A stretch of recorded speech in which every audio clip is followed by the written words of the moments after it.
Hello and welcome from David and the modeller's friend to my second, technically my third video.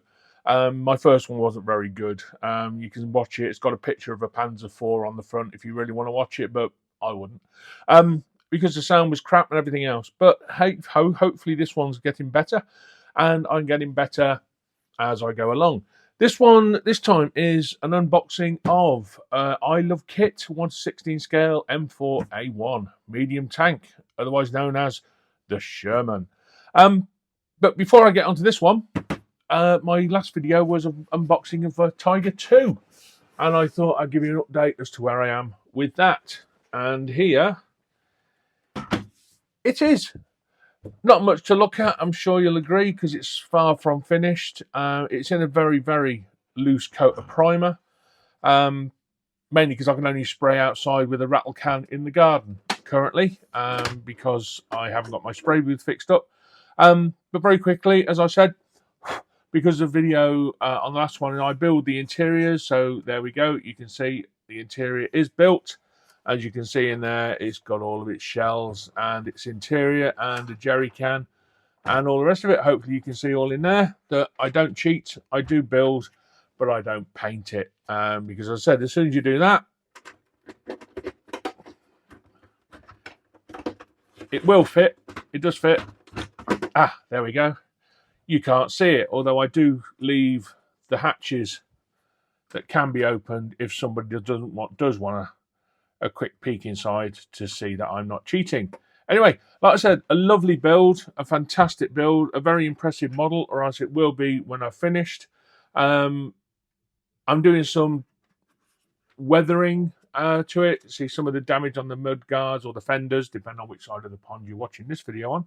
On my Yag Tiger and my Yag Panther, I've taken some of the side armour off. On this one, I'm tempted to leave it on both sides because I rather like the look of it. But as I said, this is still a work in progress. There will be another update on this one as the build progresses.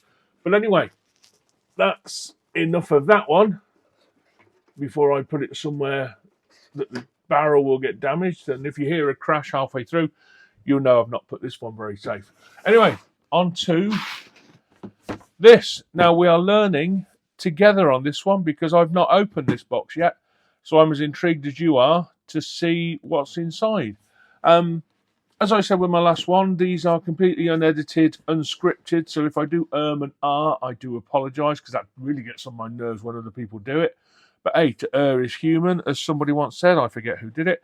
But anyway, like I said, so if I do make an uncomfortable pause, such as that last one was, do forgive me because I'm just trying to think of the next thing to say. But anyway, oh, there's another right. Should I script these, or would that look too produced? Please answer in the comments whether you like these unscripted wafflings or if you'd prefer a scripted approach. That would sound very monotonous and boring as I'm taking off the lid of this box and of other things. Anyway, enough of that. So a quick look at the sides. I'm not sure if the camera can pick that up. There's not an awful lot to see. Both sides are the same. One side's got the olive green paintwork. Otherwise got some nice pictures of it in terms of options that are available, such as additional side armour or exhausts, etc. But anyway, that's the lid, and that's inside the lid. Woo. You see, you don't miss a thing with me. Right. Okay, lots of bits of plastic in lots of plastic bags, which is pretty much the norm for a kit, I would suggest. Very little piece of photo etch there, and some rather twisted copper cable, which is going to be an absolute nightmare to try and straighten out and look properly. Please, if you're going to do this, model makers, if you do watch my videos, just put the cable in the box. Just cut a piece, shove it in the box, leave it straight. Don't twist and turn it like that. It's just annoying. The way it gets squashed, it just looks wrong. Any of you other modelers out there, anyone got any options or alternatives to these? I would like to hear them. I would like to buy them and make them a lot better than that twisted bit of crap that's in there. But anyway, a little bit of photo etch. We'll find out what that's for as we go along. I'll start from this side of the box. It looks more interesting. Oh, the hull and the tyres. Right, okay, well, that's self-explanatory. What we got in here? Oh, some figures. Oh, I wasn't expecting those. Okay, so we've got a pair of legs, if nothing else, and it looks like there's a torso in there, and ironically, another jerry can, not a US one by the look of it. Although it could be. I can't really see through the cellophane. But anyway, there's a fuel can of some description. The front of it, or the gearbox the front gearbox housing, etc. Oh, that's nice. A metal gun barrel makes a change. The previous Tiger, only came with the plastic one, which is fine. I do prefer the metal ones actually because they look a lot smoother. Because no matter how I try and sand the joins of the barrel, I can never get it perfect, and I have to weather it a little bit heavier to hide it. Hey, everyone's not perfect. I'm close to it, but self-praise is no recommendation of quality. But again, that's the idea of the modeler's friend, to share and disseminate information, techniques, and tips. So please, I don't know why I'm pointing down. I'm not that good. I haven't edited a video yet. I've still got to learn to do that. But anyway, as I said, please, if you've got tips on how to do that, please add them in the comments so we can all learn and learn from each other. That's the way it's done. Anyway, and plus it's free. Woohoo! Talking of free, this kit, I paid just over £100 for it delivered from a well-known model retailer here in the UK, Jabam, who are very good. I like them a lot. I got £25 off it due to me building up loyalty purchase points. So it actually cost me about 70 quid all in all delivered, which I don't think is a bad deal for a 1:16 tank in any scale. But anyway, let's start in the middle. Oh, I know what these are. These are metal track rod pins. Oh, that's going to be fun. Here's a section, talking of metal track rod pins, here's the ones from the Tiger. These are the ones that are spare and additional to the 94 that are needed for each side, one of which is here, already done. But these were fun.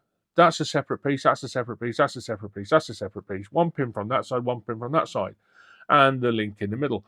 But of course, because they're metal and into plastic, they never fit very well, and they do have a tendency to slide out. As soon as you tip them upside down or to the side, they can slip out and lose. So once again, if anyone's got any tips, there we go, you see. Losing. If you lose that, it's a sod, and all these pieces go flying everywhere. I have tried gluing them in, or adding a dab of glue on just the side. There's another one trying to make an escape. Because obviously I don't want to glue them in there because the track won't twist. So once again, any ideas or tips on how to keep these in place, gratefully accepted and received. And of course, I will give you due credit. I won't take your ideas and nick them as my own. I'm not like that. See, again, another piece just gone missing. That's what I mean. See, case in point. But anyway, let's move on. Right. Go to the middle or go to the right? Middle. Right. Okay.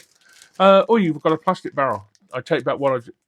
See, again, you can tell this is unscripted. I'm finding as we go along. One loose trap rod pin. What have I just done? The bag's in there. Right, so, in there.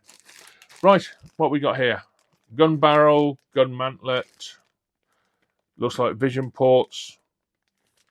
And other stuff. As I said before, I'm not going to unwrap all the plastic just for the sake of the video.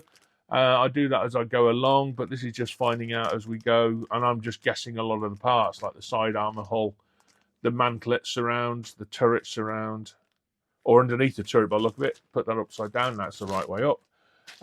What else we got? More plastic bits and more plastic bags, yada yada. Oh, looks like the front wheels, the front bit that goes behind the front drive cog, and lots of grab handles and such. Both of those sprues appear to be exactly the same, so I would suggest one for each side. Lots of square bits going on here. I'm not sure if this kit actually has a full interior, so we'll know as we go along, depending on what we find. That's another bit. Oh, exterior suspension. Of course, they're exterior suspension. It's a Sherman, you donut. Suspension, drive cogs, Lots of twiddly bits. Once again, both of those sprues are the same. Lettered Q. So there we go. Q. Oh, what we got here? Machine gun, vision mantlet, hatch cover, axes, shovels. Oh, we got some rounds there for the 50 cal. Or was it 30 cal on the Sherman? Was one a 30, one a 50? Please tell me I'm wrong.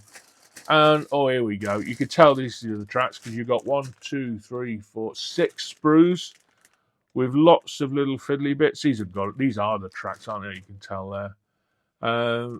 I'm probably guessing that's got to go on the other side of that, and one of those either side, and then a metal pin from either side. But hey, let's have a look in the instructions, shall we? So I'll put these all back in the order from whence they came. So hopefully they'll all go back. You see, twisted that one. See if you were watching. And that go. Oh yeah, that's a good one. So before I come to the instructions, let's have a look, see what's on this side. Wheels, yeah, good. Again, both sprues, both exactly the same. Not a lot to see there. Talking of seeing, vision, we've got the clear plastic for the glass and the vision and the periscope glasses or lenses. We got another barrel, some aerials and a radio. And what's under here? Woohoo! The top hull. Oh, that looks nice. All patterned. I'm desperately trying to think of the right word, but it's escaping me right now. For the top hull cover, what's the word I'm looking for? It's not patterned, it's not pixelated, it's not. Oh, and we've got 2 turrets. So we have a choice of turrets. Now, I'm not that au fait with the Sherman, so I won't know or be able to describe with any real authority as to the differences. I'm doing a very quick cursory spot the difference type view. And I can see this periscope cover is different to that one, and there's a pimple on this one, but not there. And looks like something goes there that doesn't go on there. But otherwise, it appears to be very similar. So once again, David, read the instructions, and that is just a bit of packing foam. But I like that because I use those on my soon-to-be-built dioramas. So anyway, that's the hull. I'm still desperately trying to think of the name for that. I'll just leave that out. I'll put all this behind me. Crush, bang, wallet, what a picture. And I'll tell you what, I'm going to open this. Whilst I'm here, I'm going to open this. Always have a trusty knife to hand. There we go. Hold that ready for the recycling. Bish, bash, bosh. Keep that in shot. I'm just going to bring the Tiger 2 or King Tiger or Tiger Royale back into play. Look at the difference. Oh! I know they say, I know that's originally about the Tiger 1, that it would be ratio of 5-to-1 to destroy it. But I know which one I'd rather be in. And I'm not going to go into the argument about reliability, fuel, and on numbers built and location and where they were deployed, yada, yada, yada. This isn't the place for that. I am comparing the models. But you can see which one looks slightly more impressive whilst on the shelf. But anyway. Oh, just talking again. You see what I mean about joining the gun barrels? This, what's that damn word? Pattern, pixelated, dented. I really can't remember. But it's the pattern. It looks like the weld where the iron's poured into the weld and it's not very smooth. It's the same as on this barrel. I don't know whether the camera can pick it up. I'll learn how to zoom in and all that at some point. But where this is joined, I've had to sand it and file it so it get rid of the join as well as I can without removing too much of the pattern. The top on here is smooth. The top of this gun mantlet here is smooth, so that's fine. But this bit here is patterned, smooth, patterned again. So please, any tips or suggestions on how I can replace that pattern both there and there, and if I need to do the same on the Sherman, how I can do the same on that, would be gratefully accepted. Thank you very much. Once again, quick size comparison. I mean, Christ, look at that. The Sherman is just almost as big as the gun. I know the gun in here goes down back to about there, but the Tiger II's gun is larger than the entire length of the Sherman. But I'm sure there's some history buff out there that's going to prove me wrong. That's what the internet's for, isn't it? We can't always agree, and somebody's got to go out there and say, why are you doing this video? The tank was released 3 years ago. Well, don't watch it then, you muppet. Sorry, I do go off on one. I really do, and apologies. So here we go. Let's have a look in here. The I Love Kit painting guide. Everything olive green. Thanks guys. But apart from the tracks, which are steel or rubber, we've got some decals there. So American there. Oh, look at this, another olive green. But we've got some camouflage on this one, or an attempt at camouflage. Looks rather nice. I might see what other options are out there for the Sherman, because I might consider doing this one as a British Army tank rather than American Army. And please don't take offence at that. You can probably tell by my drone monotonous accent, I am a Brit. So hey, each to their own. If I can't, I'll find the most impressive looking set of American decals I can find and build that. But I've ordered 10 gallons of drab olive for the paint finish regardless. Right, instructions. This is pretty thin. So I know from going through the box, there's definitely no interior to this, which is probably why it was less than 100 quid, even with my loyalty discount. But again, you get what you pay for. I paid close to 200 for the Tiger II, and I know I got that for a good price. But even with a full interior, it's still a little on the pricey side. Saying that though, I've got a surprise coming for you guys very soon. I managed to find a Dora, which was the Nazi biggest railway gun. I've built one in 1:72, which is downstairs in its storage box, but I managed to find a 1:35, and let me tell you, ladies and gentlemen, that box is ridiculously huge. So big, in fact, I can't actually get it on this table to do an unboxing, so I've got to get various cameras from various angles available, and I think a rugby pitch to do the unboxing of that. It's a behemoth, it really is. It's ridiculous. But anyway, I'm digressing and I'm ticking the tuck away. So anyway, instructions. M1. Sorry, I've got an Abrams on my shelf up there, and I was just looking at that one. I was trying to think of the next thing to say. A4A1. A4. Get a grip, Dave. It's written down here. Look, you muppet. Read it. M4A1 Medium Tank, late manufacture, or it was just late war. But I wouldn't have said late war with that suspension. It's probably late production of that variant, of the A1 variant. Again, I'm sure there's some tank expert out there that knows far. Well, I'm sure I know there is. There is. It's a given. As I said, I like building them. I do have an interest in Second World War armor and military history in general. But I don't go into the finer details of each vehicle. I can't tell you the horsepower on these engines, how many rounds on average a Spitfire would hold opposed to a P-51 Mustang D, or whatever. I don't know that finite detail. I don't really care, to be honest. I just like building them and making them look as good as I possibly can. So let's go into the instructions. Again, you've got the sprue plan. I don't know about you guys. Again, I would much rather them do this on a separate sheet of paper like the painting guide. Basically, because when you do have a thicker instruction book and you're looking for a particular piece, say like W17, and you're looking for the W sprue, and you've got all the sprues at the side of your build, and you think, oh, which one was W?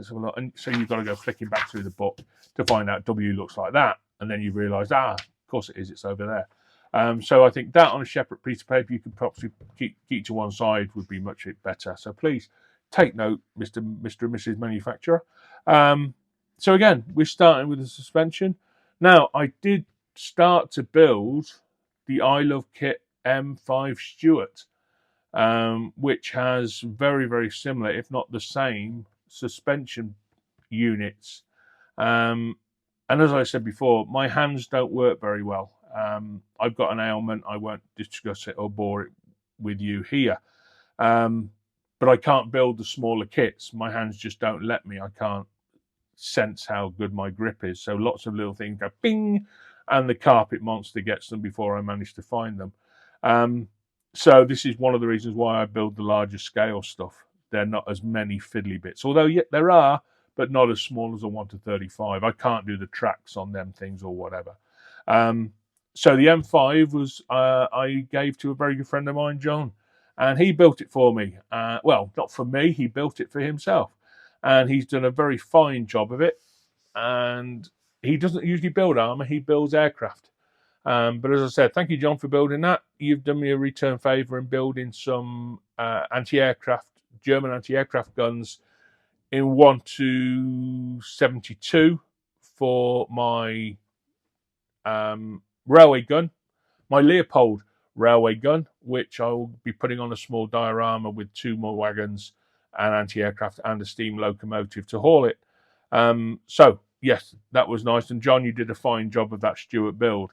And you've done a fine job with those anti-aircraft guns, which I've got somewhere, and I'll unveil those when the build is complete.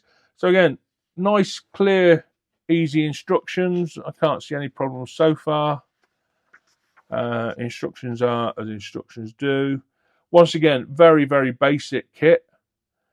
Once again, I'm comparing this to the Tiger and the Abrams and the T-72 and the Panzer IVs and the Stug 3s and the Panzer IIIs that I built. Again, some have interiors, some haven't. Obviously, this one hasn't, as you can tell by the lack of it here, and the very basic one bit goes in there and glues onto there. There's no gearboxes, there's no engines, there's nothing inside. But once again, that's reflected in the price. So I can't see this build causing too many problems or too many difficulties. Here we go. Let's have a look. 1, 2, 3, 4. Yeah, here we go. 1 to there. 2 trap pins. Oh, those go on there, and then goes there, goes on there. Make 78.